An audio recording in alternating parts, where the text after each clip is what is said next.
పెళ్ళైనా పండగైనా వేడుక ఏదైనా పట్టు చీరల ప్రత్యేక వేదిక వారాహి సిల్క్స్. కోరికలు తీరడం కోసం మనం పూజలు చేయడం కరెక్ట్ అంటారా? ఎందుకంటే నాకు ఈ కోరిక ఉంది, తీర్చాలి, నాకు ఇలా జరగాలని కోరుకుంటున్నాను అని చెప్పి కొంతమంది ఇదే నియమంగా పెట్టుకుని పూజ చేస్తూ ఉంటారు. అసలు అలా చేయొచ్చా? మంచి ప్రశ్న అడిగారమ్మా. ఇక్కడ ఒక డిఫరెన్స్ తెలియాలమ్మా. ఇందాక మనం ఎలాగైతే సనాతన ధర్మము మతము అంటే ఏమిటో అనుకున్నామో అలాగే ఇక్కడ కూడా కష్టం వేరు కోరిక వేరు. ముందు ఆ రెండింటికి మధ్య చాలా సెటిల్ డిఫరెన్స్ ఉంది. అందరూ ఏం చేస్తారంటే ఇవి తీసుకొచ్చి ఒకే మూటలో కట్టేస్తారు, కష్టాలు కోరికలు. కష్టం వేరు కోరిక వేరు. కష్టం అనేది నెసెసిటీ, కోరిక అనేది లగ్జరీ. ఇప్పుడు మనకి జీవితంలో ప్రతిరోజు అన్నం తినడం అనేది నెసెసిటీ. ఓకే, బెంజిలో తిరగడం అనేది లగ్జరీ. ఆటోలో వెళ్ళొచ్చు, ఆటోలో వెళ్ళడం నెసెసిటీ, ఎందుకంటే 20 కిలోమీటర్లు నేను నడవలేను అని ఆటోలో వెళ్ళొచ్చు. బెంజిలో తిరిగితే లగ్జరీ అది. అలాగే కష్టాలు అనేవి అన్ని నెసెసిటీస్, కోరికలు అనేవి లగ్జరీస్. మీకు అర్థమయ్యే భాషలో చెప్తా. ఇప్పుడు ఒక మనిషి ఉన్నాడు, ఆ మనిషికి ఏదో అనారోగ్యం వచ్చింది. వచ్చి పాపం ఎన్ని హాస్పిటల్స్ తిరిగాడు, లక్షల రూపాయలు ఖర్చు పెట్టాడు. అయినా సరే అతని ఆరోగ్యం మాత్రం దొరకలే అతనికి. అది కష్టం. దాన్ని భగవద్ ఆరాధన చేసి తీర్చుకోవచ్చు. ఎందుకంటే మనకి శాస్త్రంలో పూర్వజన్మ కృతం పాపం వ్యాధి రూపేణ పీడ్యతే అని ఉంది. అందుకని పూర్వజన్మలో కరడగట్టిన ప్రారంధం ఉంటే కనుక అది వ్యాధి రూపంలో వస్తుంది అని ఉందన్నమాట. అందుకని అది పూజ చేసి తీర్చుకోవడానికి మనకి సనాతన ధర్మంలో ఎన్ని ప్రక్రియలు ఉన్నాయో దానికి రామాయణంలో కొన్ని ఉన్నాయి. అలాగనే ఈ చంద్రశేఖరాష్టకం లాంటివి చేయొచ్చు. అలాంటివి బోల్డ్ ఉన్నాయి రోగాలను తగ్గించుకోవడానికి. అవన్నీ మనం చెయ్యాలనే మహర్షులు ఇచ్చారు. అందుకని అవి ఏమీ తప్పులేదు. ఇవి కష్టాలు. అలాగనే ఎంత వయస్సు వచ్చినా సరే వివాహం కాలేదనుకోండి, కొంతమంది ఉంటారు పాపం ఎంత ప్రయత్నించినా వివాహం కాదు. అది కష్టమే కదా. ఏ స్త్రీకైనా ఏ పురుషుడికైనా సరే జీవిత భాగస్వామి కావాలి అని ఉంటుంది. తల్లిదండ్రులు వెరిపోయే లోపు జీవిత భాగస్వామి ఉండాలి, లేకపోతే అది కష్టమే. ఆ కష్టాన్ని భగవంతుని ఆశ్రయించి తీర్చుకోవచ్చు. ఇప్పుడు ఈ పెళ్లి కాకపోతే హాస్పిటల్కి వెళ్తే పెళ్లి అవ్వదు. అది ఎవరి కాళ్ళు పట్టుకోవాలి? భగవంతుడి కాళ్ళు పట్టుకోవాలి, అంతే కదా. అలాగే కష్టం వస్తే తప్పకుండా తీర్చుకోవచ్చు. దీన్ని పురాణ పురుషులు కూడా చేశారమ్మా. ఉదాహరణకి రామాయణంలో దశరథ మహారాజుకు పిల్లలు లేరు. దశరథ మహారాజు అంటే పురాణ పురుషుడు. ఆయన ఆ పిల్లలు లేకపోతే ఆయన ఏం చేశాడు? పుత్రకామేష్టి యాగం చేశాడు. అంటే అక్కడే మీకు ఎగ్జాంపుల్ తెలుస్తుంది కదా. ఏదైనా కష్టం వస్తే కనుక దాన్ని భగవద్ ఆరాధనతోనో శాస్త్రంలో చెప్పిన వాటితోనో తీర్చుకోవచ్చు. అలాగనే పార్వతీదేవికి సంతానం కావాలి అంటే నారాయణుడిని పూజించి గణపతిని సృష్టించింది అని మనకి వినాయక చవితి కథలో వస్తుంది.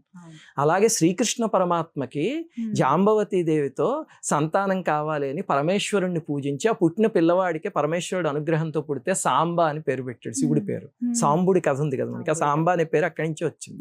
మరి శ్రీకృష్ణ పరమాత్మ అంతోటి దేవుడు ఎందుకు చేశాడు అది అంటే ఆయన చూపించాడు మనకి ఎలా నడవాలి అని. అలాగనే భాగవతంలో ఇంకో సంఘటన వస్తుంది. ఇప్పుడు నేను చెప్పిన కృష్ణ పరమాత్మది అయితే దేవి భాగవతంలో ఉంది. మొత్తం శ్రీకృష్ణుడు దీక్ష ఎలా తీసుకున్నాడో అవన్నీ కూడా రాశారు అక్కడ పరమేశ్వరుణ్ణి పూజించడానికి. అంటే కష్టాలు వస్తే ఏమి చేయాలో వాళ్ళు మనకి చేసి చూపించారు. వాళ్ళకి అవసరం లేదు, ఎందుకంటే రుక్మిణీదేవి అంటే సాక్షాత్ లక్ష్మీదేవి, కృష్ణుడు అంటే సాక్షాత్ విష్ణువు, అలాగే పార్వతీదేవి అంటే సాక్షాత్ జగజ్జనని. అయినా వాళ్ళు ఎందుకు చేశారు అంటే మా జీవితంలో కూడా ఇలాంటివి చేస్తున్నాం అంటే మీరు కూడా చేసుకోండి హాయిగాను. ఎవరి కాళ్ళు పట్టుకుంటాం? ఇంకా రోడ్డు మీద వెళ్ళేవాడి కాళ్ళు, ఎదురింటి వాళ్ళు పక్కింటి వాళ్ళను పట్టుకుంటే పరమేశ్వరుడి కాళ్ళు నారాయణ కాళ్ళు పట్టుకోవాలి. అవే పూజలన్నీ, అవే కష్టాలు తీసుకోవడానికి చేసే ప్రక్రియలు. ఇంకా కోరికలు అంటారా? ఇప్పుడు ఆ డిఫరెన్స్ ఏమిటో చెప్తా. మా అబ్బాయి ఏదో బీటెక్ ఇక్కడ చేస్తాడు, ఎలాగైనా ఎంఎస్ అమెరికాలో చేయాలి, వాడికి వీసా రావాలి, ఎంతకీ రావట్లేదని వీసా కోసం ఏడ్చేస్తూ నాకు మెయిల్స్ చేసేవాళ్ళు ఎంతమంది ఉన్నారు. అసలు నాకు మెయిల్స్ ఎక్కలే. మీరు చిలుకూరు గుడికి వెళ్తే ఆ గుడి చుట్టూ తిరిగే వాళ్ళందరూ వీసా క్యాండిడేట్లే. అది లగ్జరీ అమ్మా. ఏ అమెరికాలో చదువుకోకపోతే ఇండియాలో ఇన్స్టిట్యూట్స్ లేవా? ఐఐటీలు లేవా? ఐఏఎస్సీని కొట్టగలిగేది ఏముంటుంది? బెంగళూరులో ఐఏఎస్సీ అని ఉంది. వివేకానంద స్వామిని టాటా వాళ్ళు ప్రారంభించారు, వాళ్ళు కలిసి. ఐఏఎస్సీని కొట్టగలిగే ఇన్స్టిట్యూట్ లేదు. అక్కడ ఎంటెక్ చేయలేరా? అమెరికాకి వెళ్ళిపోవాలి ఎంఎస్కి. దానికి వీసా కోసం తల్లిదండ్రులు పిల్లలు కూడా బాబాయ్ మా జీవితాలు ఇంకా నాశనం అయిపోయా, వీసా రాలేదు అంటే ఏడ్ చేయాలా? అక్కడ ఇంకా ఆలోచించాలి. అది లగ్జరీ. అవి కోరికలు, ఇవి కష్టాలు. ఇప్పుడు మీకు ఆ రెండింటికి డిఫరెన్స్ అర్థమైంది కదా. కష్టాలు తీర్చుకోవడానికి మన వాటిల్లో ప్రక్రియలు ఉన్నాయి, అవన్నీ హాయిగా చేసుకోవచ్చు. కాకపోతే మీరు ఇందాక ఒక మాట అన్నారు, అది మంచి మాట. ఏమిటంటే ఇంక కష్టాలతోనే భగవంతుడి వెనకాల వెళ్తారా అని. గుర్తుపెట్టుకోండి అమ్మా. ఇప్పుడు మీ పిల్లలు ఉంటారు కదా, వాళ్ళని చిన్నప్పుడు ఎల్కేజీ పావు కేజీలో ఎందులో చేరుస్తాం కదా, చేర్చినప్పుడు ఫస్ట్ రోజు మీరు స్కూల్కి పంపించడానికి వాళ్ళకి ఏమి ఇస్తారు చెప్పండి? చాక్లెట్ ఇస్తారా? 100%. ఏ తల్లైనా తండ్రైనా చాక్లెట్ ఏదో ఒకటి ఇచ్చి స్కూల్కి పంపిస్తారు. రెండో రోజు ఇస్తారు, మూడో రోజు ఇస్తారు, వారం రోజులు ఇస్తారు. వారం అయ్యాక వాడికి స్కూల్ అలవాటు అవుతుంది. ఆ తర్వాత మీరు ఇప్పుడు మీ పిల్లలు ఏ 10th ఏదో చదువుతున్నారు అనుకోండి, ఈ 10 ఏళ్ల నుంచి రోజు చాక్లెట్లు ఇచ్చి పంపిస్తున్నారు స్కూల్కి? లేదు. అంటే వాళ్ళకి స్కూల్కి అలవాటు అయ్యేదాకా చేస్తారు. అలాగనే భగవంతుడి దగ్గరికి ఎప్పుడు స్వామి భగవద్గీతలో చెప్తాడు, చతుర్విధ భజంతే మాం జనా సుకృతినోర్జున ఆర్తో జిజ్ఞాసురర్థార్థి జ్ఞానీచ భరతర్షభ అని. నా దగ్గరికి వచ్చే జనాలందరూ 4 కేటగిరీలే వస్తారు. ఆర్తులు అంటే ఈ కష్టాలు ఇవన్నీ ఉన్నవాళ్ళు, జిజ్ఞాసులు, అర్ధార్థులు, జ్ఞానులు. నా దగ్గరికి వచ్చే కేటగిరీస్ ఏమిటి అనేది ఆయనే చెప్పిస్తాడు. ఆర్తులు కూడా వస్తారు ఆయన దగ్గరికి. అలా వచ్చిన తర్వాత ఇప్పుడు మీ పిల్లలు 10 రోజుల పాటు మీరు చాక్లెట్ ఇచ్చాక 11వ రోజు చాక్లెట్ ఇవ్వకపోయినా స్కూల్కి వెళ్ళడం మొదలు పెట్టారు. వాళ్ళకి స్కూల్ అలవాటైంది. అలాగే భగవంతుడి దగ్గరికి కూడా మనం చేర్చడానికి కష్టము, దానికి పూజ అనేది ఒక చిన్న తాయిలం అంతే. ఇప్పుడు మా ఛానల్కి వచ్చిన వాళ్ళు లక్షల మంది మొట్టమొదట కష్టాలు ఉన్నాయని పూజలు ప్రారంభించారు. ఇప్పుడు మీరు వాళ్ళ ఇంటికి వెళ్ళి చూడండి, ఏ పండగైనా ఆనందంగా చేసేసుకుంటూ ఉంటారు. ఎందుకు చేస్తున్నారు ఈ పండగ? కోరిక ఏమిటి అంటే కోరిక ఏమీ లేదు, హాయిగా పూజ చేసుకుంటున్నారు, భగవంతుడికి దగ్గర అయ్యారు. అలాగమ్మా. అందుకని మొట్టమొదటి ఎవడైనా భగవంతుడి దగ్గరికి అలాగే వెళ్తాడు తప్ప నేను మోక్షం కోసం వెళ్తున్నాను, నేను జ్ఞానం కోసం వెళ్తున్నాను అంటే ఏ రమణ మహర్షిలో ఉంటారు. మనలాంటి వాళ్ళు అలా మాట్లాడుతున్నాము అంటే అది అబద్ధం అని అర్థం. ఎవరైనా కోరిక కోసమే వెళ్తారు. వెళ్ళాక భగవంతుడికి ఆకర్షింపబడి ఇంకా హాయిగా నిండు మనసుతో పూజ చేసుకుంటారు. అందులో ఏం తప్పు లేదు. అంతే ట్రాన్స్ఫర్మేషన్. చిన్నపిల్లాడు స్కూల్ ఎగ్జాంపుల్ అంతే. అలాగే గురుగారు, అంటే పూజలు చేసినంత మాత్రాన మనం చేసిన పాపాలన్నీ నశించేస్తాయా అని అడుగుతూ ఉంటారు కొంతమంది. వాటికి సమాధానం? మంచి ప్రశ్న. మీరు చాలా ప్రాక్టికల్ క్వశ్చన్స్ అడుగుతున్నారు. ఇలాంటి ఛానల్లో కూడా అడుగుతూ ఉంటారు. మాకు తీరిక కుదరక చెప్పం. సరే ఇప్పుడు చెప్తా. ఒకటి ఆలోచించండి అమ్మా, మనకి పాపకర్మ ఉంటుంది, పుణ్యకర్మ ఉంటుంది. కర్మ అంటే 2 ఉంటాయి. మళ్ళీ సామాన్యంగా కర్మ అనేది అందరూ దుష్కర్మకే ఉపయోగిస్తారు, కానీ పుణ్యకర్మ ఉంటుంది, పాపకర్మ ఉంటుంది. ఈ కొండలో ఇది అకౌంట్స్ అనుకోండి, ఇది ఒక అకౌంట్, బ్యాంక్ అకౌంట్, ఇది ఇంకొక బ్యాంకుల అకౌంట్. ఈ అకౌంట్లు ఎంత ఉన్నాయన్న దాన్ని బట్టి మన జీవితంలో సుఖంగా ఉన్నామా కష్టాల్లో ఉన్నామా అనేది తెలుస్తుంది. ఈ పాపపు కర్మ కొండంత ఉందనుకోండి, ఈ పుణ్యం ఇంతే ఉందనుకోండి, అప్పుడు మన లైఫ్ అంతా కష్టాలే ఉంటాయి. అవి అనుభవిస్తూనే ఉంటాం. ప్రతిరోజు ఎంత అనుభవించినా తరగదు. ఈ కొండ పెద్దది ఉందనుకోండి, సుఖాలు అనుభవిస్తూ ఉంటాం. అంతే, అది వెరీ సింపుల్. మనం మంచి పని చేస్తే ఈ కొండ పెరుగుతుంది, పాడు పనులు చేస్తే ఈ కొండ పెరుగుతుంది, అంతే. అయితే ఇప్పుడు మీరు అడిగిన ప్రశ్న పూజలతోనూ వాటితోనూ దీన్ని కరిగించుకోవచ్చా అని, అది 2 మార్గాలు ఉన్నాయి. మొట్టమొదటిది ఏమిటంటే, ఇప్పుడు మీరు కాదు, ఎవరో ఒక అతను ఉన్నాడు, ఒక కార్మికుడు, పాపం ఉద్యోగం లేను. అతను 1,00,000 రూపాయలు అప్పు చేస్తాడు అనుకుందాం. అతనికి 1,00,000 తీర్చడం ఎంత కష్టం, చాలా కష్టం. దాంతో ప్రతి నెల పాపం అతను ఏదో రిక్షా తొక్కుని ఏదో చేస్తున్నాడు. చేస్తుంటే ప్రతి నెల అతనికి వచ్చే సంపాదన కొన్ని వేలు ఎందో ఉంటుంది. ఈ 1,00,000 రూపాయలు అప్పు తీర్చాలి అంటే వచ్చినట్టే పోతూ ఉంటుంది, ఇంకా తిండి కూడా గడవదు, అంతేనా? ఇప్పుడు అతనికి 100 కోట్లు సంపద దొరికింది అనుకోండి, ఈ 1,00,000 అప్పు అలాగే ఉంది, 100 కోట్ల సంపద దొరికింది. అప్పుడు ఈ నొప్పి తెలుస్తుందా? తెలియదు. 1,00,000 అక్కడే ఉంది, కానీ ఆ నొప్పి తెలియదు, అంతే కదా. ఇది కూడా సేమ్ అదే అనాలజీ తల్లి. ఏమిటంటే ఇక్కడ మన పాపం ఎంత ఉంది. పూజ చేస్తారనుకోండి, పుణ్యక్షేత్రాలకు వెళ్ళారనుకోండి, దానాలు చేస్తారనుకోండి, వీటి వల్ల పుణ్యం పెరుగుతుంది. ఇది మనం విపరీతంగా పెంచేసుకున్నాం అనుకోండి, అప్పుడు ఇది అక్కడే ఉన్నా సరే అసలు మనకి దాని ఇంపాక్ట్ తెలియదు. మనం అది కరిగిపోయింది అనుకుంటాం, కానీ కరగదు, అది అక్కడే ఉంటుంది, కానీ దీనివల్ల తెలియదు అది. అంటే ఇప్పుడు వీడికి 100 కోట్లు వచ్చాక వీడి 1,00,000 తీర్చాలంటే ఒక నిమిషంలో తీర్చేసుకోవచ్చు. దానివల్ల ఈ నొప్పి అతనికి తెలియదు.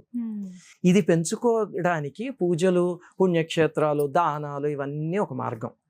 రెండోది ఏమిటంటే ఈ పూజా ప్రక్రియల్లో వాటిల్లో కొన్నిటికి కర్మని కరిగించే శక్తి కూడా ఉంది, కొన్నిటికి పుణ్యాన్ని పెంచే శక్తి మాత్రమే ఉంటుంది, కొన్నిటికి కర్మని కరిగించే శక్తి ఉంటుంది. వాటిని పట్టుకుంటే కనుక కర్మని కూడా కరిగించుకోవచ్చు. ఇప్పుడు ఉదాహరణకి మీరు కనకధార స్తోత్రం తీసుకోండి. అక్కడ ఒక పేద బ్రాహ్మణి ఇంటికి శంకరాచార్యుల వారు వెళ్ళారు. ఆవిడికి పాపం అసలు తినడానికి తిండి లేదు, కట్టుకోవడానికి సరైన బట్టలు లేవు, పూరి ఇల్లది. అది చూసి ఆయన బాధపడి అమ్మవారిని, అమ్మ నువ్వు వీళ్ళకి సంపద అనుగ్రహించాలి. కనకధారికి ముందు కొన్ని శ్లోకాలు ఉన్నాయి, అవి చదివితే తెలుస్తుంది. అమ్మ నువ్వు వీళ్ళకి సంపద ఇవ్వాలి అంటే లక్ష్మీదేవి కనిపించానికి మనోనేత్రానికి చెప్తుంది. వీళ్ళు పూర్వజన్మలో ఏ పుణ్యము చేయలేదు, వీళ్ళకి దుష్కర్మ ఉంది, నేను ఇవ్వను అని చెప్పేసి అమ్మవారి వైకుంఠానికి వెళ్ళిపోతారు ఆయన కనిపించి. అప్పుడు ఆయన కనకధార చేసి ఆవిడ కర్మని కరిగించి ఆవిడ ఇంటి ముందు బంగారు పుసిరికాయలు కురిపించారు. కనకధార స్తోత్రానికి కర్మని కరిగించే శక్తి ఉంది, అందులో తీసుకొచ్చి ఆయన మంత్రశక్తిని నిక్షిప్తం చేస్తారు. అందుకే ఆర్థిక సమస్యలు ఉన్నవాళ్ళు బోలెడంత మంది కనకధార స్తోత్రం చదివితే ఇప్పటికీ ఆ కర్మ కరిగి, ఇది చెయ్యకపోయినా సరే ఈ స్తోత్రం వల్ల కర్మ కరిగి బాగుపడిన వాళ్ళు ఉన్నారు. వీటికి నియమం ఉంటుందా గురువు గారు? అంటే స్తోత్రాలకి నియమాలు తక్కువ అమ్మా. మంత్ర సాధన చేయాలంటే ఈ కనకధారస్తవానికి మూలం కమలాత్మిక మంత్రం, ఇందాక నేను చెప్పింది. అది చేయాలంటే అమ్మో ఎన్ని నియమాలు ఉంటాయో, చాలా శ్రద్ధగా చేయాలి, చాలా కష్టం అలాంటివి చేయడం. కానీ కనకధార స్తోత్రం చదువుకునేటప్పుడు నియమాలు చాలా తక్కువ ఉంటాయి. అంటే చెప్పాలంటే మనకి కాన్సన్ట్రేటెడ్ ఫామ్ ఉంటుంది. ఇప్పుడు యాసిడ్స్ ఉన్నాయి మన కెమిస్ట్రీ ల్యాబ్లో, ఒక కాన్సన్ట్రేటెడ్ యాసిడ్ చుక్క మీద పడింది అనుకోండి కనబడిపోతుంది. అందుకని దానికి గ్లౌజ్లు వేసుకోవడం అన్నీ చేయాలి. డైల్యూట్ అయిపోయింది అనుకోండి, ఏ సల్ఫ్యూరిక్ యాసిడ్ ఏదో ఒకటి, అప్పుడు అది చుక్క పడినా సరే ఏం అవ్వదు. అలాగనే ఇప్పుడు మీరు నిమ్మకాయ పిండుకు తాగేశారు అనుకోండి, సిట్రిక్స్, అది లోపల ప్రమాదం. అది దాన్ని చక్కగా నిమ్మకాయ నీళ్లు కలుపుకుని తాగారు అనుకోండి, డైల్యూట్ చేసి. మంత్రం కాన్సన్ట్రేటెడ్ ఫామ్ అయితే స్తోత్రం డైల్యూటెడ్ ఫామ్. స్తోత్రం ఎవరైనా చేసుకోవచ్చు, దానికి పెద్ద నియమాలు ఏమీ ఉండవు. మామూలుగా ధర్మబద్ధమైన జీవితం నడుపుకుంటుంటే ఎవరైనా చదువుకోవచ్చు. అందుకే మన ఛానల్లో స్తోత్రాలే చెప్పేది. మంత్రాలు మేము ఎప్పుడు ఎందుకు చెప్పామంటే మంత్రాలకి చాలా నియమాలు ఉంటాయని చెప్పి స్తోత్రాలు మాత్రమే చెప్తూ ఉంటాం, ఎవరైనా చేసుకోవచ్చు ఈ విధంగా. అందుకనే అంటే కేవలం ఇందాక మీరు అన్నారు 2 విభజించారు, పుణ్యపు రాశి పాపపు రాశి అంటూ ఉంటాయని. అయితే ఈ పాపపు రాశి ఏదైతే ఉందో గురుగారు, ఇది జన్మ జన్మల నుంచి వచ్చేదేనా, ఈ జన్మదేనా? అంటేనమ్మా ఈ కర్మలో 3 యూనిట్స్ ఉంటాయి. ఒకటేమో సంచిత కర్మ అంటారు. సంచిత కర్మ అంటే ఇప్పటికి మనం మానవ జన్మని ఒక 100 సార్లు ఎత్తున్నాం అనుకోండి. ఇంతకుముందు ప్రతి జన్మలోనూ పాప పనులు చేసినవన్నిటి డిపాజిట్ని సంచిత కర్మ అంటారు. చాలా పెద్ద డిపాజిట్ ఉంటుంది అది. అంటే మన రూపాయల భాషలో చెప్పాలంటే కొన్ని 100 కోట్లు ఉంటుంది. కానీ ఈ జన్మ తీసుకున్నప్పుడు మరి 100 కోట్ల అప్పు మనం ఒక జన్మలో తీర్చలేం కదా. అందుకని ఈఎంఐ అనేది ఒకటి ఉందా. ఇప్పుడు ఎవడైనా ఒక 2 కోట్లు అప్పు తీసుకున్నాడు, నెక్స్ట్ మంత్ నువ్వు 2 కోట్లు శాలరీలో కట్ చేస్తావు అంటే అంత శాలరీ ఉండదు ఎవరికి. దాంతో ఏం చేస్తారంటే ఈఎంఐ అని చిన్న చిన్న పార్ట్స్, వాటిని ప్రారబ్ధ కర్మ అంటారు. అంటే మనకు ఆ సంచిత కర్మ అనేది పెద్ద బ్యాగేజ్ ఏదైతే ఉందో, పాపం రవిడు అదంతా అనుభవించలేడు, చేసేటప్పుడు చాలా ఆనందంతో చేస్తాడు కానీ అనుభవించలేడని ప్రకృతి జాలితో ఏం చేస్తుందంటే అందులోంచి ఒక పార్ట్ తీసుకొచ్చి ఇచ్చి మనకి జన్మని పుట్టిస్తుంది. దాన్ని ప్రారబ్ధ కర్మ అంటారు. ఆ బ్యాగేజ్ పుచ్చుకుని వస్తాం, దాన్ని అనుభవిస్తూ ఉంటాం. అందుకే పుట్టినప్పటి నుంచి కష్టాలు కన్నీళ్ళు ఏవో ఒకటి ఉంటూ ఉంటాయి కదా ఎవరో ఒకళ్ళకి, అవన్నీ ఆ ప్రారబ్ధ కర్మ వల్ల వచ్చేవి. అంతటితో మనం ఆగుతామా? ఈ జన్మలో మనం చేస్తాం, దాన్ని ఆగామి కర్మ అంటారు. అంటే మనం కొత్త అప్పు చేసుకుంటున్నాం అనమాట. పాత అప్పు ఈఎంఐ ఒకటి కట్టాలి, దాంతోపాటు ఇంకొక పర్సనల్ లోన్ తీసుకున్నాం, దాన్ని కూడా చెల్లించాలి. ఇదంతా వెళ్ళి మళ్ళీ ఈ జన్మ అయిపోయాక ఎంత అనుభవించాం అంతా అయ్యాక మళ్ళీ ఆ సంచిత కర్మలో యాడ్ అవుతుంది, ఆ పెద్ద డిపాజిట్ లో మళ్ళీ అక్కడి నుంచి వస్తుంది. అలా ఉంటుందమ్మా కర్మ 3 స్టేజెస్ లో. అలా ఇందాక మీరు చెప్పినట్లుగా ఒక్కొక్కటి చేసుకుంటే వాటిని కూడా కరిగించుకునే అవకాశం ఉందమ్మా. అందులోనూ కర్మలో ఇంకొక 2 ఉంటాయి, ఇది కూడా చాలా జాగ్రత్తగా తెలుసుకోవాలి, అందరూ తెలుసుకోవాలి. మంచి ప్రశ్న అడిగారు మీరు. ప్రబల కర్మ, దుర్బల కర్మ అని ఉంటాయి. దుర్బల కర్మ అంటే దాన్ని మీరు పూజ ఏదో ఒకటి చేసేసి కరిగించేసుకోవచ్చు. ప్రబలమైన కర్మ ఉంటుంది, దాన్ని మాత్రం కరిగించడం చాలా చాలా చాలా కష్టం. దానికి ఏదో తపస్సో మంత్ర సాధన విపరీతంగా చేసో లేకపోతే ఎవరో మహాత్ములు అనుగ్రహించో దాన్ని కలిగించగలరు తప్ప ప్రబల కర్మని కరిగించుకోవడం చాలా కష్టం. ఆ ప్రబల కర్మ ఉంటేనే జీవితంలో ఇంకా చాలా దారుణంగా ఉండి అది ఎవ్వరూ తీర్చలేనటువంటి కొన్ని సమస్యలు ఉంటాయి. ఎలా ఏర్పడుతుంది? కొంతమంది పాపం పుట్టినప్పటి నుంచి ఇబ్బందులు ఉన్న వాళ్ళు కొంతమంది ఉంటారు. ఎందుకు ప్రకృతి అలా పుట్టించింది? ఎందుకు అలా పుట్టించి? ప్రకృతికి ఎవరి మీద పక్షపాతం ఉండదు కదా. మరి పాపం ఈ శిశువుని ఎందుకు అంత ఇబ్బందితో పుట్టించి ఇంకా జీవితకాలం ఇబ్బందితోనే ఆ శిశువు బతికేలాగా ఎందుకు చేసిన ప్రకృతి అంటే, ఉదాహరణకి పూర్వజన్మలో ఎవరినో హత్య చేసి వచ్చాడు అనుకోండి, దాన్ని మరి ప్రకృతి ఎలా హత్య చేసినప్పుడు చాలా ఆనందంగా చేస్తూ ఉంటాడు కదా, అది ఏదో కక్షతోనో. ఈరోజు ఎవరిదో పంపించాడు మా అడ్మిన్, 5 రూపాయల కోసం అని ఎవరో ఒక వృద్ధుని చంపేసేట ఎవరో ఒకరు. ఎంత ఘోరం అది, దారుణం అది. ఖచ్చితంగా అది ప్రబల కర్మ, దాన్ని అనుభవించి తీరాలంతే. దాన్ని తప్పించలేదు. ఎన్ని పూజలు చేసినా సరే పుణ్య అకౌంట్ పెరుగుతుంది తప్ప ఆ కర్మ మాత్రం తరగదు. అలా కాకుండా చిన్న చిన్న ఉంటాయి, దుర్బల కర్మలు అంటారు వాటిని. అంటే మనం చేసిన చిన్న చిన్న పాపాలు. ఇప్పుడు ఎవరినో ఒక దంపతుల్ని చెప్పుడు మాటలు చెప్పి విడగొట్టారు అనుకోండి, తర్వాత వీళ్ళకి వైవాహిక జీవితంలో ఇబ్బంది రావడం లేకపోతే వీళ్ళకి పెళ్లి కాకపోవడం జరుగుతుంది. అది దుర్బల కర్మ. దాన్ని పూజ చేసేసి తొలగించుకోవచ్చు హాయిగా. అది అందుకే కొంతమంది మా కష్టాలు పూజలు చేస్తే తీరిపోయాయి అంటారు, కొంతమంది తీరలేదంటారు. ఏమిటి దానికి ఆన్సర్ అంటే ప్రబల కర్మ ఉంటే తీరదు, దుర్బల కర్మ ఉంటే తీరుతుంది. ఆ ప్రబల కర్మ కూడా తీవ్రమైన జపం కానీ తపస్సు కానీ చేయగలిగితే దాన్ని కూడా తీర్చుకోవచ్చు. అందుకే వ్యత్యాసం చూస్తామండి. అవునమ్మా. గురుగారు చాలా మంది ఇదే దేవుడు వాళ్ళకి కనికరించాడు కానీ మాకు కనికరించలేదు అని ఒక మాట అనేస్తూ ఉంటారు. అదే కారణం. దైవనిందే. ఇప్పుడు మీకు బ్యాంకులో 10 లక్షల అప్పు ఉంది అనేది తెలుస్తుంది. దాన్ని ఈ నెల తీరుస్తామా, ఎన్ని నెలల్లో తీరుస్తామా అని తెలుస్తుంది. దురదృష్టవశాత్తు కర్మ ఏమిటంటే ఎంత డిపాజిట్ ఉంది అనేది మనబోటి వాళ్ళకి తెలియదు. మహాత్ములు అయితే చూసి చెప్పగలరు దివ్య దృష్టితో. అలాంటప్పుడు సాధన చేసుకుంటూ కొంచెం కొంచెం కరిగించుకోవడం. అది ఇంత ఉంది అనుకోండి, కరగడానికి టైం పడుతుంది. ఇంతే ఉంటే వచ్చే నెల కరిగిపోతుంది కర్మ. అంతే. అయితే నేను విన్నాను గురుగారు, గురు సాంగత్యంలో ఉన్నా గానీ, గురువు గారి దగ్గర సేవ చేసుకున్నా కానీ ఇవి కొంతలో కొంత నివృత్తి అవుతాయి అని అంటారు. అమ్మాయి కర్మ కరిగించుకోవడానికి పూజ ఒక మార్గం అయితే, అంతకన్నా బెస్ట్ మార్గం ఏమిటంటే ఆర్తులకి సేవ చేయడం. ఏదో ఒక రూపంలో సేవ చేయండి ఆర్తులకి. చేస్తే కనుక ఖచ్చితంగా కర్మ తీరుతుంది. మీకు ఒక ఉదాహరణ చెప్తా. అది ఒక మహాత్ముడి దగ్గర జరిగిన సంఘటన. ఏమిటంటే ఒక ఆయనకి విపరీతమైన ఉబ్బసం, దాంతో పాపం ఎన్ని ఆస్తమా, ఎన్ని హాస్పిటల్స్కి వెళ్ళినా ఏం చేసినా ఆయనకి తగ్గలేదు. తగ్గకపోయేసరికి అంటే ఇంకొక ముఖ్యమైన విషయం ఏంటంటే, నేను చెప్పాను కదా అని ఆ ఆస్తమా ఉన్న వాళ్ళందరూ దీనికి రిలేట్ చేసేసుకోకండి. ఇది ఒక సంఘటన మాత్రమే, అంతేగాని దీన్ని జనరలైజ్ చేయడం, ఎక్స్ట్రాపులేట్ చేయడం చేయకూడదు. ఒకళ్ళ జీవితంలో జరిగిన సంఘటన. ఎందుకంటే ఈ మధ్యకాలంలో ఏ చెప్పినా సరే దాని నుంచి అపార్థాలు తీస్తున్నారు, అందుకని ముందే చెప్తున్నాను. అయితే ఏమైందంటే ఒక మహాత్ముడి దగ్గరికి వెళ్ళాడు. వెళితే ఆయన ఏదో సాధన చేసుకో తగ్గుతుంది అంటే ఇంకా ఆయన్ని వేధించడం మొదలు పెడితే అప్పుడు ఆయన చెప్పాడు, పూర్వజన్మలో నువ్వు ఒకళ్ళకి ఊపిరి ఆడకుండా తలకొకటి చుట్టేసి చంపేశావు, అందుకే నీకు ఇది ఇచ్చింది. అప్పుడు ఇతనికి అర్థమైంది ఏమిటంటే, కొన్నేళ్ల క్రితం నాడీ గ్రంథానికి వెళ్ళాట. వెళితే వాళ్ళు కూడా అదే చెప్పారు అని ఇప్పుడు గుర్తొచ్చింది మహాత్ముడు చెప్పాక. అప్పుడు ఏం చేయాలి అని అడిగితే ఆయన ఈ రకమైన సమస్యలు ఉన్న హాస్పిటల్స్ తీర్చే ఉంటాయి కదా, అక్కడికి వెళ్ళి వాళ్ళకి సేవ చేయని చెప్పారు. అతను తీవ్రంగా సేవ చేయడం మొదలు పెట్టేసరికి అతను చాలా సంపన్నుడే, పాపం ఇబ్బందితో రాత్రి అయితే నిద్ర పట్టేది కాదు. సేవ చేయడం మొదలు పెట్టేసరికి అది తగ్గడం మొదలు పెట్టింది. అది చూసారు కదా, ఇప్పుడు కర్మ అనేది అలా పనిచేస్తుంది. కానీ అలా చెప్పే వాళ్ళు కూడా అలాంటి మహాత్ములు, పూర్వజన్మ జ్ఞానం ఉన్న వాళ్ళు, అలాంటి వాళ్ళు ఉంటే అప్పుడు తెలుస్తుంది. వాళ్ళు కూడా సామాన్యంగా జన్మాంతర జ్ఞానం ఎప్పుడు చెప్పరు. సాధన చేసే వాళ్ళకైతే కనుక వాళ్ళని చూస్తే అర్థం అవుతుంది వీళ్ళు ఏం కర్మ చేస్తుంటారు అని. కానీ వాళ్ళు సామాన్యంగా చెప్పరు, ఎందుకంటే అవతల వాళ్ళలో తీసుకునే అంత మెచ్యూరిటీ ఉండదు. ఇప్పుడు ఈయన ఏదో అది కరిగించుకోవడానికి చేశాడు, కరిగింది సంతోషం, కానీ వాళ్ళు అలా తీసుకోరు, వాళ్ళు వేరే రకంగా చూస్తారు. అందుకే ఎప్పుడు కూడా జన్మాంతర జ్ఞానం ఎవరికి ఇవ్వరు. అలా చెప్పకూడదని కూడా అంటారు కదా. కూడదమ్మా, అన్నట్టుగా వేరే అర్థాలకే వెళ్ళిపోతుంది. కరెక్ట్, అది తెలిసినా సరే చెప్పకూడదు. అలా జ్ఞానం గురించి మాట్లాడేటప్పుడు అండి, జ్ఞానం అంటే అది వైరాగ్యమేనా, జ్ఞానం పొందాము అని అంటే గనక అనేది ఒక పెద్ద ప్రశ్న ఈ రోజుల్లో. అంటే ఇంక జీవిత వైరాగ్య స్థితికి వెళ్ళిపోయామంటే ఇంక ఈ భౌతిక ప్రపంచంతో మనకి ఇంకా సంబంధం లేదు అనే స్థితికి వెళ్ళిపోతున్నారు చాలా మంది. ఆ మార్గంలోకి వెళ్ళాలన్నా కూడా భయపడే పరిస్థితి. అలాంటి వీడియోలు కానీ, అవన్నీ ప్రవచనాలు కానీ అవి మాకు వద్దండి, దేవుడి గురించి చెప్పండి, పూజల గురించి చెప్పండి, వింటాం అని అంటారు తప్పితే అసలైనది ఏమిటి, పరమార్థం ఏమిటి, మన పుట్టుక అనేది తెలుసుకోవడానికి ప్రయత్నిస్తారు. మీకు మళ్ళీ అర్థం అవడానికి ఒక తేలిక ఎగ్జాంపుల్ చెప్తా.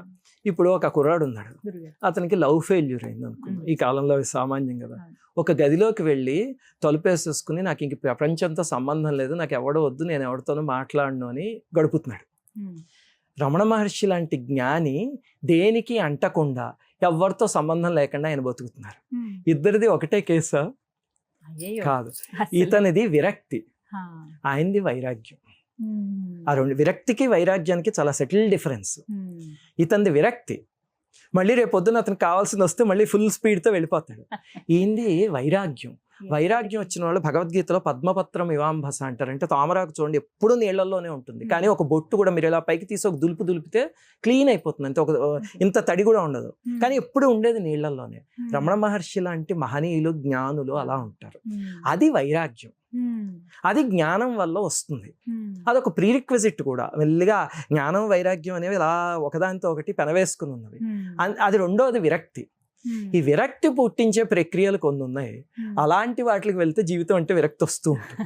ఈ మధ్య కొన్ని మార్గాల్లో అయితే మీరు పెళ్లి చేసుకోకూడదు, మీరు అలా ఉండిపోవాలి, అవన్నీ ఏమిటంటే బలవంతంగా వాళ్ళని తీసుకురావడం. రమణ మహర్షి వివాహం చేసుకోలే, ఎందుకంటే ఆయన బ్రహ్మజ్ఞాని, ఆయనకి అవసరం లేదు చేసుకోలే. మామూలు ఒక బ్రహ్మచారికి వివాహం అవసరం ఈ సృష్టిని ముందుకు నడపడానికి. వాడిని ఒక సాధనా మార్గంలోకి ఎందుకులోకి తీసుకువెళ్ళి నీకు అందరూ సోదరీమణులు అవుతారు, నువ్వెవరిని వివాహం చేసుకోకూడదు అని చెప్పారు అనుకోండి, అప్పుడు వాడిని గోతిలోకి దింపుతున్నారు అని అర్థం. అది తప్పు. మనకు అర్థం అవుతుంది అసలు శాస్త్రంలో ఏం చెప్పారో. ఇప్పుడు రాముడో పాండవులో ఏది పాటించారో కృష్ణ పరమాత్మ, అది మనం పాటించవలసిన మార్గం. అది మనందరికీ ఉదాహరణ కింద ఉండడానికి రాములు వారు లాంటి వాళ్ళు చూపించారు. అది జ్ఞానులతో మాత్రం మనం కంపేర్ చేసుకోకూడదు. అందుకే ఒక చోట ఒక అంటారు, యూ షుడ్ నాట్ ఇమిటేట్ అజ్ఞాని, యూ కెనాట్ ఇమిటేట్ జ్ఞాని అని. నిజమండి, అదైతే చాలా అంటే ఇప్పుడు వచ్చిన ఆలోచన వైరాగ్యం అని అనగానే ఇదే ఆలోచన వస్తుంది. అది విరక్తమ్మ, వైరాగ్యం అది ఖచ్చితంగా విరక్తే అవుతుంది. ఎందుకంటే మళ్ళీ బౌన్స్ బ్యాక్ అవుతారు. అంతే అవుతారు. ఈ విరక్తి వచ్చిన వాళ్ళు అంటే ఒక బంతిని ఇలా వెనక్కి లాగుతున్నారు అని అర్థం. ఏదో ఒక నాడు వదులుతారు, అంతకన్నా డబుల్ స్పీడ్తో అది అటుపక్కకి వెళ్ళిపోతుంది. అది జ్ఞానం వచ్చిన వాళ్ళు, వైరాగ్యం వచ్చిన వాళ్ళు అయితే వాళ్ళ జీవితం. మీరు రమణ మహర్షి పుస్తకాలు చదవండి, నిజమైన జ్ఞానం నిజమైన వైరాగ్యం అంటే ఏమిటో అర్థం అవుతుంది.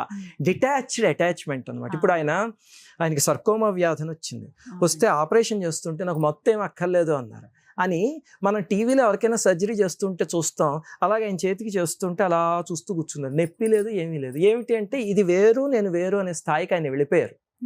మనం రమణ మహర్షిని ఇమిటేట్ చేద్దాం అని చెప్పి నాకు మత్తు ఇవ్వకుండా చెయ్యండి అంటే అరుస్తాం అక్కడ. అది వాళ్ళని మనం ఇమిటేట్ చేయలేం. అది వైరాగ్యం, అది జ్ఞానం, ఇది విరక్తి. మహానుభావులు ఇది జన్మలలో సాధన చేస్తే అప్పుడు వస్తుంది. విరక్తి అనేది ఏముంది, ఒక స్కూల్ ఆఫ్ థాట్ కి వెళ్తే వాళ్ళు నేర్పించేస్తారు వారం రోజుల్లో కూర్చోబెట్టి, చిచి సంసారం ఇదంతా అబద్ధం, ఏం అక్కర్లేదు అని. బయటకు వచ్చాక వాడు మళ్ళీ సంసారంలో దిగుతాడు, మళ్ళీ సాధారణం అయిపోతారు. ఇప్పుడు ఇలాగ యంగర్ జనరేషన్ లో కూడా చాలా మంది ఇలాంటి ఆలోచనలు వస్తున్నాయి. ఇప్పుడు వస్తున్న ఆలోచనలు కొన్ని వెర్రితల్లమ్మా. ఉదాహరణకి డింక్ అనేదో తయారైంది, double income no children, DINC అనుకుంటా. అది ఏమిటి అంటే పిల్లలతో బాబోయ్ చిన్నప్పటి నుంచి వీళ్ళు రాత్రులు ఆడవడాలు, అలాగే పురిటి నొప్పులు పడ్డాలి, డైపర్లు మార్చడాలు, ఇవన్నీ ఎవడ పడతాడు ఈ బాధ. అలాగే పెద్ద అయ్యాక వాళ్ళకి స్కూల్ సీట్లు, కాలేజీలో మళ్ళీ ఎంట్రన్స్లు, ఉద్యోగాలు, పెళ్ళిళ్ళు, ఇవన్నీను. అందుకని పిల్లలకి అండం మానేద్దాం, హాయిగా ఎంజాయ్ చేద్దాం అన్నట్టు మొదలైంది. కానీ ఒకటి ఏమిటంటే ఆలోచించండి, ఇప్పుడు ఒక స్త్రీమూర్తి ఉంది పాపం, 9 నెలల గర్భం అంటే ఎంత కష్టమైన ప్రక్రియ అది. ఆడవాళ్ళందరికీ సాష్టాంగ నమస్కారం చేయాలి. మగవాడు ఎన్ని కబుర్లు చెప్పినా కుర్చీలో కూర్చుని హాయిగా చెప్తాడు తప్ప మోసే తల్లులు ఉన్నారే. ఇప్పుడు ఎవడైనా మగవాడికి 2 కేజీలు నీకు పొట్టకి తీసుకొచ్చి తగిలించేసి ఉంచుతాను 9 నెలలు మోయి అంటే వాడి వల్ల కాదు. ఆ స్త్రీమూర్తిని భగవంతుడు అలా సృష్టించాడు. చూడండి, ఇప్పుడు ఆవిడ అంత కష్టపడుతుందా, చివరికి అయితే పొట్ట కోసి తీస్తారు, లేకపోతే శరీరాన్ని చీల్చుకుని బయటకు వస్తాడు. అంటే ఎంత బాధాకరమైన ప్రక్రియ అయినా సరే పురిటి బిడ్డను చూసుకోగానే ఆనందపడిపోతుంది. ఈ బాధ అంతా ఎందుకు? భగవంతుడు చేయగలిగే సృష్టిని మళ్ళీ తను చేయగలిగింది, ఇంకెవరూ చేయలేరు. భగవంతుడు ఒక్కడు సృష్టి చేయగలడు, మళ్ళీ సృష్టి చేయగలిగింది ఎవరంటే స్త్రీ రూపమే, అంతే. దాంతో సృష్టి అంటే ప్రతి సృష్టి మళ్ళీ చేసింది కాబట్టి ఆ పురిటి బిడ్డను చూసుకుని ఆనందపడుతుంది. ఆ ఆనందాలన్నీ డింక్లో వస్తాయా? డబల్ ఇన్కమ్, ఏదో రిసార్ట్లు తిరుగుతారు, ఫారిన్ కంట్రీస్కి తిరుగుతారు, ట్రిప్స్కి తిరుగుతారు. ఒక పురిటి బిడ్డని చేతిలోకి ఎత్తుకున్న తల్లి నా శరీరం చీల్చుకుని బిడ్డ బయటకు వచ్చింది అనే ఆనందం ముందు ఎక్కడైనా ఈ ఆనందాలు సరిపోతాయా? అది దురదృష్టవశాత్తు సరిగ్గా చెప్పేవాళ్ళు లేక చేస్తున్న వికారత్వంలో అవన్నీ. జీవితాంతం ఆ తల్లికి కొడుకు ఎంత, లేకపోతే కూతురు ఎంత పెద్దవాళ్ళైనా ఆ మూమెంట్ గుర్తుండిపోతుంది. ఆ శరీరం చీల్చుకుని సృష్టి చేస్తుందంటే ఇంకెంత మహత్తరమైన జన్మది స్త్రీ జన్మ.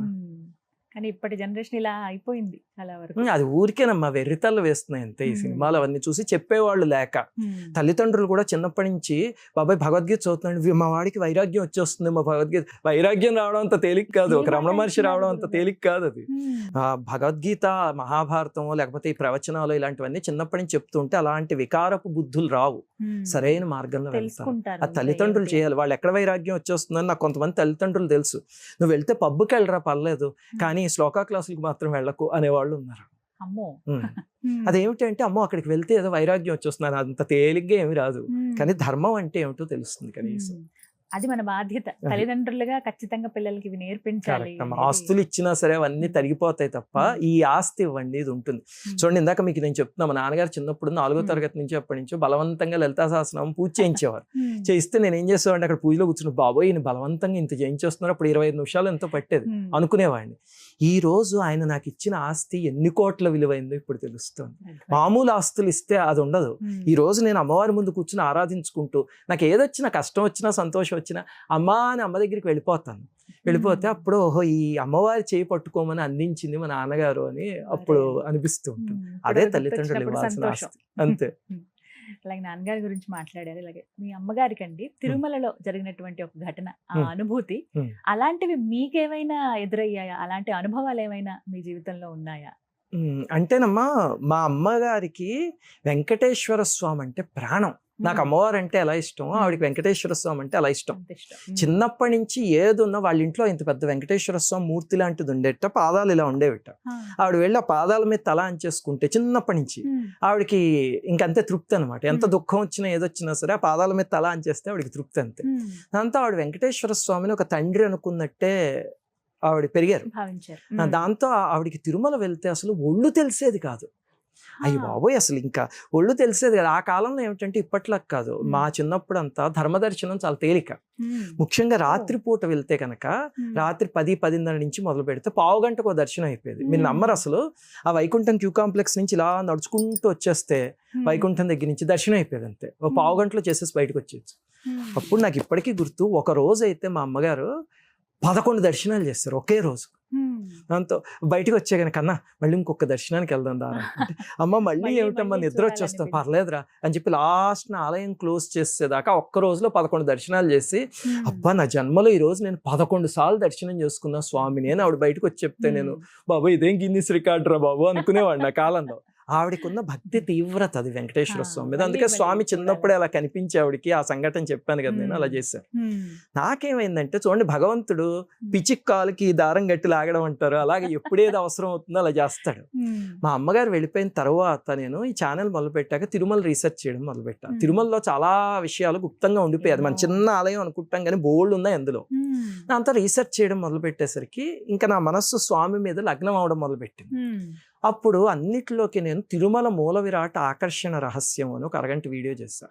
అది నా ఛానల్లో ఉన్న వీడియోల్లోనే one of the best videos అని నాకు అనిపించేది అనమాట. నాకు బాగా మనసుకి నచ్చిన ఒక 10 వీడియోలు చెప్పమంటే అందులో అదొకటి. చాలా అద్భుతమైన వీడియో అది. ఆ ఎపిసోడ్లో నేను అసలు వెంకటేశ్వర స్వామి అంటే అక్కడ ఉన్న విగ్రహం కాదు, అక్కడ స్వామి అలా నిలుచుకుని ఉన్నాడు, మనకి విగ్రహంలా కనిపిస్తాడు అని చెప్పి పురాణంలో అసలు ఆయన ఏం చెప్పారు, ఎందుకు అలా వచ్చారు అనేది చాలా సునిశ్చితంగా వర్ణించారు అదంతా.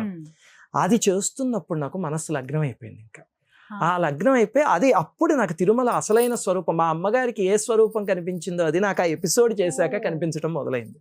అప్పటిదాకా నేను తిరుమలకు వెళ్తే మామూలుగా నమస్కారం పెట్టుకొచ్చేయడమే. అప్పుడు నాకు అది అర్థమయ్యి, మొన్న ఈ మధ్య ఒక స్వామీజీ ఎవరో ఉన్నారు, పీఠాధిపతులకి సంవత్సరానికి ఒకసారి వాళ్ళతో పాటు 4గురిని తీసుకువెళ్ళచ్చు.